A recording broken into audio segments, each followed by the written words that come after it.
I wanted to ask you, actually, first of all, about what you spoke about this morning, about your own Ukraine investigation, because it struck me that signals that this part of the story, you all have no intention of dropping it after this is over.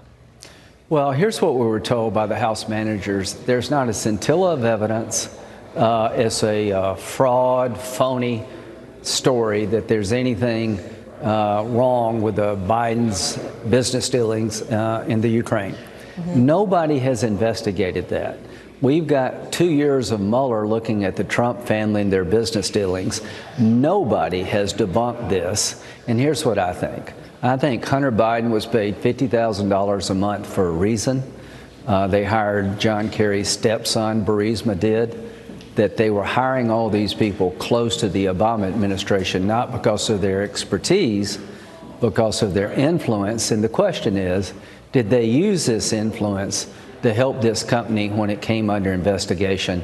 I think there's a lot of questions about that, and we'll get to the bottom of it.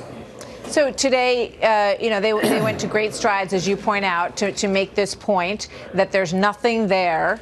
I wonder, how much of this do you believe we're going to hear from the White House attorneys? Are they going to try to litigate that question as they come into the, they're part of all this? Or is that something that you see sort of taking on a life of its own after this is over?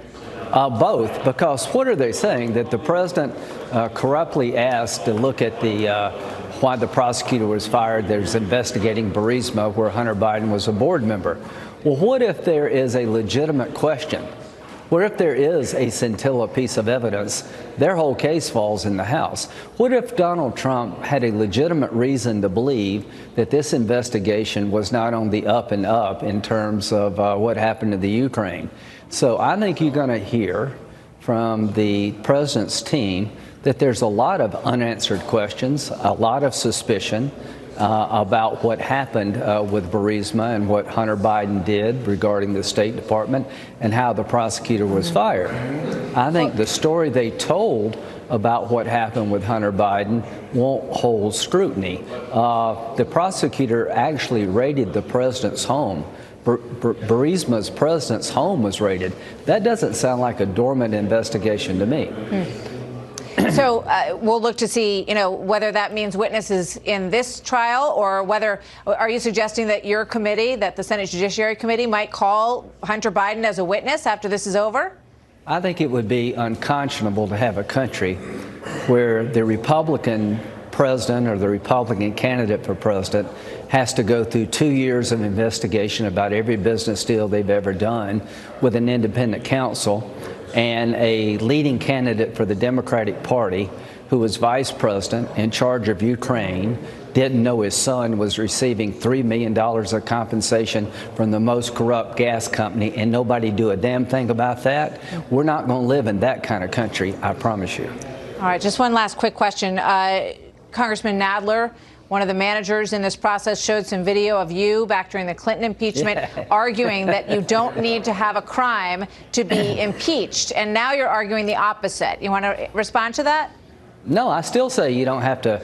There's no requirement impeachment be based on a statutory crime. There's a requirement, I believe, that the president's conduct, abuse of power here, falls well short of what anybody envisioned. We're talking about a phone call with a foreign leader to ask that leader to look at whether or not in the prior administration an investigation was terminated because of political influence. We're looking as to whether or not Ukraine played any role in the 2016 election. They did not hack into the server.